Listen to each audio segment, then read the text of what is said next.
Ladies and gentlemen, with the NHL trade deadline fully done, we now know which teams are going full tank mode and are likely to be in the lottery this year. And it's a close lottery race too. 6 to 16 only have 7 points between them, so things are changing almost every single day. And there's been a lot of movement as well, with a lot of these prospects having their seasons coming to an end. A lot has been changing that we need to talk about. So today we're going to be simming the lottery to see who gets that first overall selection and seeing who goes at the number 1 spot, as well as going through the rest of the top 16 picks to see which prospects go where. So make sure you watch till the end for all of my picks today, and make sure to hit the subscribe button as well for monthly mock drafts and all the prospect content leading up to the draft this year, presented by BetUS. Now earlier today, as I was doing my Tankathon lottery sim to get my predictions for the video, I was expecting a San Jose, Chicago, maybe even like a Pittsburgh to win first overall or something, but we had a major surprise. Coming in a massive way, up 10 spots, was the Detroit Red Wings. And I was not expecting that whatsoever, but as we were talking about in the Matthew Schaefer video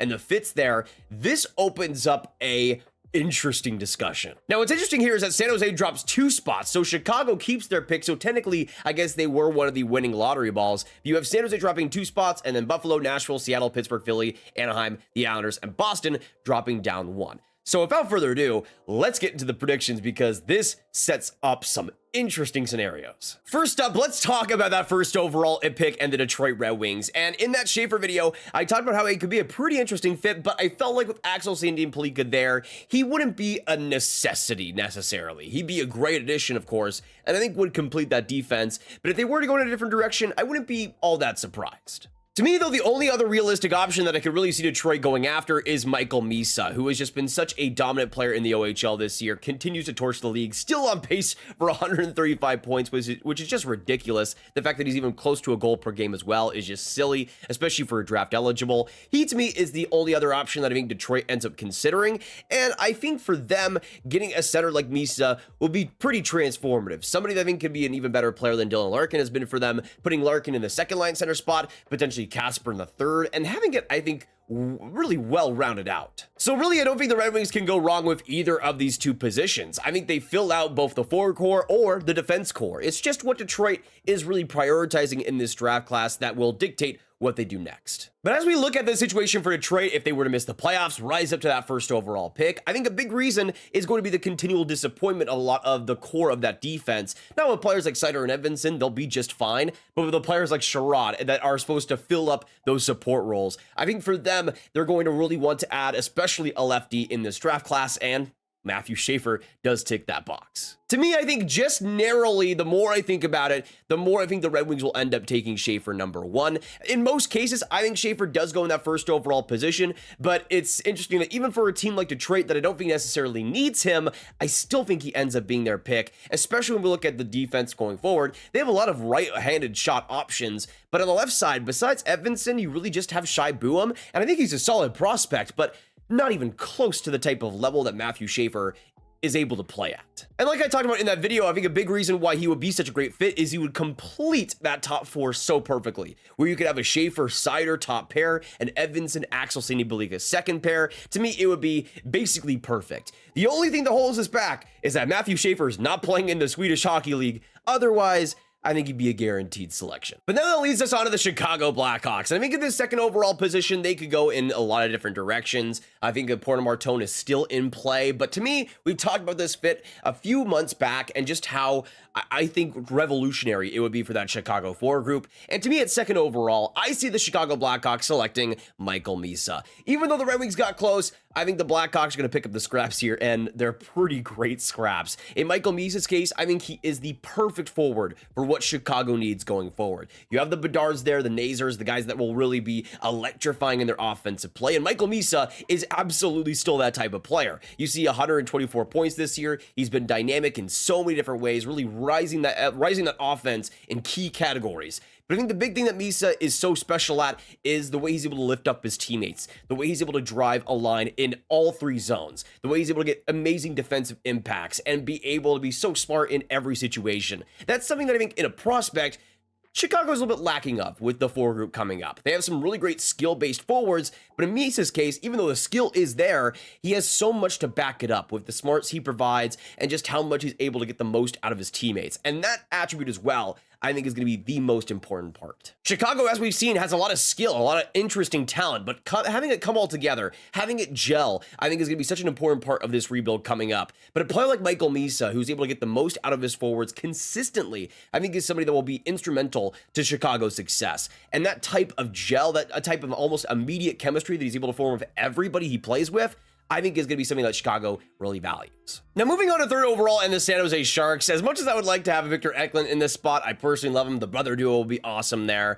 I think it's just too early to have a player like this, as we'll get into throughout the rest of this video. Third overall, just too early for them, even though I'd love to see it. Realistically, if we're looking at what San Jose would pick out of this remaining pool, I think James Hagens makes the most sense. By far. I mean, of course, you got Nicolas Lefebvre, who we know has been that franchise face for them. But I think James Hagens could be a really interesting skill-based second-line center there. And maybe in a position where Hagens is more of the first-line center, who's kind of more in a sheltered role, playing with the best wingers, while Nicolas Lefebvre is the all-situation second-line center, who would just be unfair in that position, simply put. But I think that would really solidify their center situation going forward, because you could have a player like Philip Beitel as well, and that third-line center spot, and I think it would be a lot more well-rounded. I think for San Jose, that pure second line center, somebody that can match that type of level and play up to it, is a little bit of a missing part of this rebuild right now. But if they were to get into a player like Hagens, to me, that would be really perfect.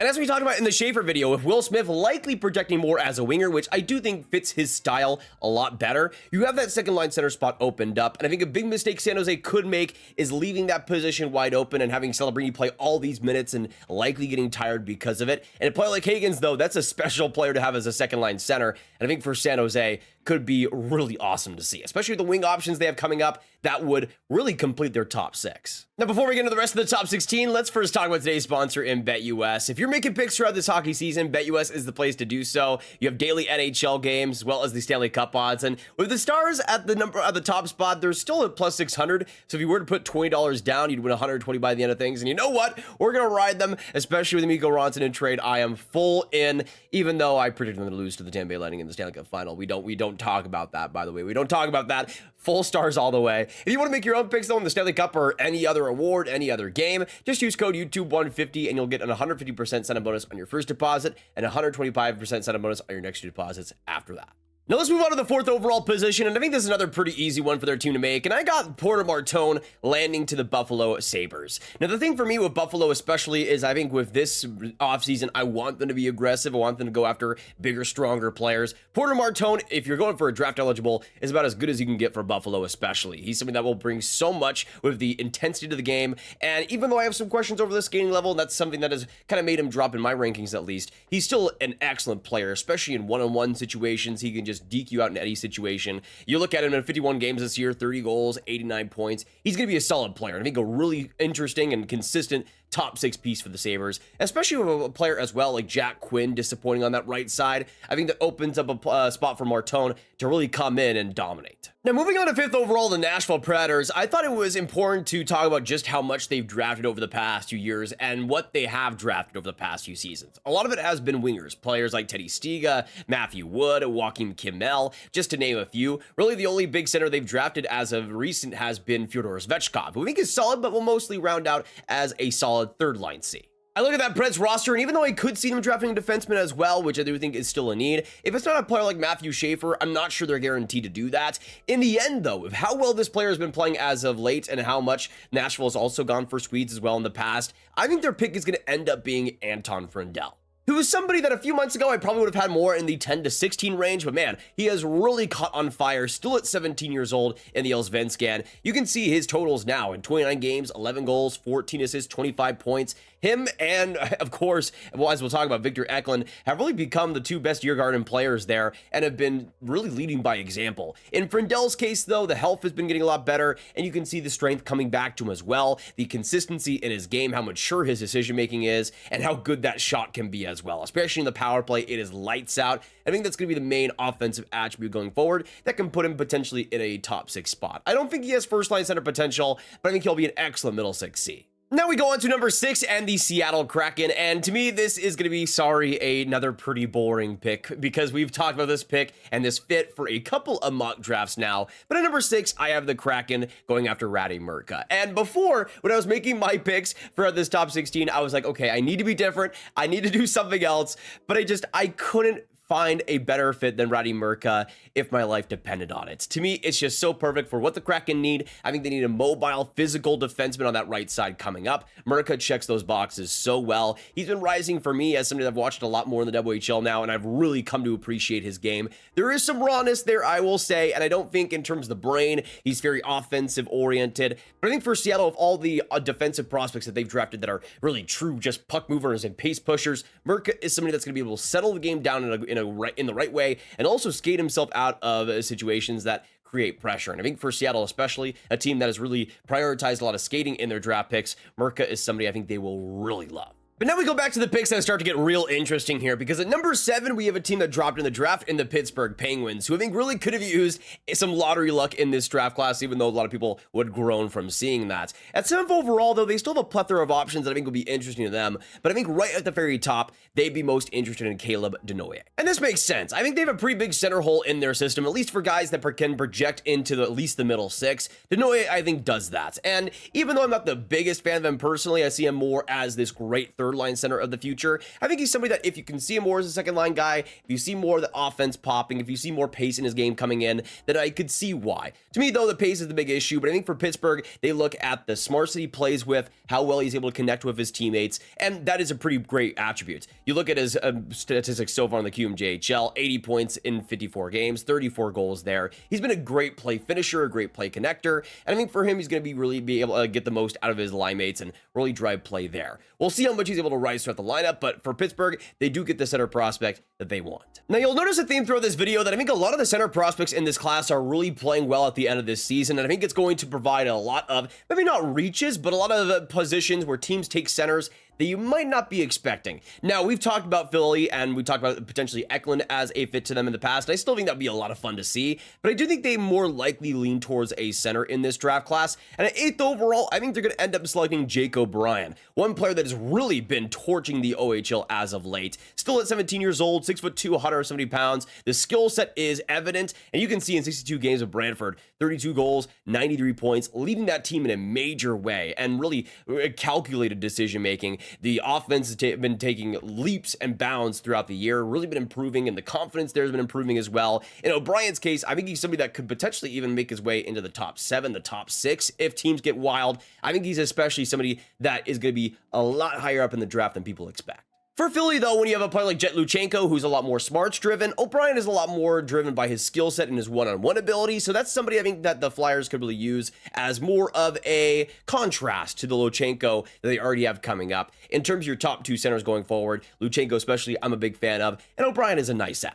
Now, at 9th overall, we go on to a team in the Anaheim Ducks here who I think could go all over the place. In terms of their prospect pool, they already have so much coming up and so much on the NHL roster already, but I do think they're going to be in a position here to take a swing, and that swing is going to end up being Roger McQueen. Now, it's interesting because he got injured really early on in the year, back issues apparently, and that's kept him out until this last week, where he ended up coming back to play just a couple of games before he got injured again. Are we serious? Already, I'm not the biggest fan of Roger McQueen in the world. You can see in 11 games, 8 goals, 12 points, and I think he fills the center position well. I think he really is able to protect the puck well, especially, and make simple plays around the boards and in the offensive zone. And he can be a player that can bring out a highlight reel every now and again, but I don't think plays with extraordinary pace. I don't think thinks the game extraordinarily fast either, and I think that's something that will limit his long-term upside. But I see a team like Anaheim seeing the size, seeing what he can bring with his physicality, and of course with the in-tight play sometimes here and there, and I think they're going to be all over him. Even at 9th overall, I think that's the point where you can start taking risks like this. In McQueen's case, I think there's potential for him to pop, but the injuries are definitely concerning. Really, in a more exaggerated way, he's kind of like the Caden Lindstrom in this class, where if you still really like him, the injuries can kind of be negated a little bit, but we'll see if that ends up really hurting him in the future. With Lindstrom, it definitely is, and in McQueen's case, it's a wait and see. Now, finishing up our top 10 here, we're going to move on to the New York Islanders, and I'm going to go on to a player here that I think is going to go a lot higher than some people expect, but honestly, with the range that he's been rising up in draft rankings, this isn't even all that high when you take a look at it. At number 10, I'm going to go with Kashawn Aitcheson. Now, I think the Islanders could really use a big-time defensive prospect in that pool, and on the defensive side, they don't really have a ton of guys that bring the pure intensity that Aitcheson does. I like Odileus, and George is pretty solid as well, but Pulkkinen's more on the offensive side, and I think in Aitcheson's case, he brings this just pure electrifying ability that most don't. And I'm not saying electrifying in terms of, oh, he's gonna be rushing up the ice 110% of the time like a Matthew Schaefer. This guy's just fun to watch, man. He will hit anything that moves. His slap shot is unbelievably good. You can see in 60 games this year, 23 goals, 31 assists, 54 points. He's been coming up in some big moments as well, multiple OT winners, and it always seems like he comes in at the right moments. For a team like the Islanders especially, who I would think would really value that type of clutchness in a prospect, Aitcheson brings that in spades. I think it's a big reason why he's going to go high. For me, he projects more in the 15 to 25 range. I see him as like a really great fifth defenseman, somebody you can really just have as a carrier on the bottom pair and have some good goal scoring in the end too. But I think teams will probably value him higher just because of how much he's been able to consistently get results, and that is a major component here. Now at number 11, we're going to go on to the Boston Bruins, and I think they could go in a multitude of areas. I could see them going for a center like a Brady Martin, a winger like a Victor Eklund if they were to get a little bit crazy. But I think personally, when we look at the defensive crop here, I think they're going to go for Logan Hensler if he ends up being available. Now I could see the Islanders absolutely taking Hensler as well. They, I think, can maybe use more of a right defenseman, but I think in Kashawn Aitcheson's case, he's a lot more of just a pure physical D. In Hensler's case, I think a lot of the value will come from the two-way ability he provides, through the skating especially. He's such an efficient skater, and when he's able to really get his acceleration going, he can be a special player up the ice. Especially in the second half, we saw a lot more ability to drive play, to really show his confidence off and show what he can do, especially against bigger competition. I think the big weakness for him is just kind of the decision-making sometimes. Sometimes I feel like he could be a deer in the headlights at points, but when he is on his game, when he is feeling confident, that's when Hensler is at his best. And I think for a team like the Bruins especially, who could use more of a stabilizer, somebody that could use his skating in a major way on that middle pair especially, I think Hensler works well as somebody behind McAvoy who can work in more limited minutes. Now at number 12, we go on to the New York Rangers, and this is another position where I see the team taking a center almost no matter what, which I don't think would personally be my game plan, because it would end up landing them Brady Martin. Now I think this is the most likely out of the centers available for the Rangers to go after, and in Martin's case, he's another center in this class that has been getting better and better as the season has gone on. Still not probably somebody I would draft at least in like the top 25 picks, but I could see the reasonings for that. Easily one of the most physical forwards of this draft class, and intentionally so. He's out there trying to create havoc, trying to create chaos, and he's really good at doing so. That to me is the biggest part of his game. But the offense is a wait and see. He has got some pretty good production this year of the Sioux Greyhounds. I'm not sure how translatable that is or how much high-end upside he is able to bring with his pace, but the physicality is there, and he's very smart with the way he plays. And I think for the Rangers especially, they're going to want some reinforcements in the center position. Martin does bring that.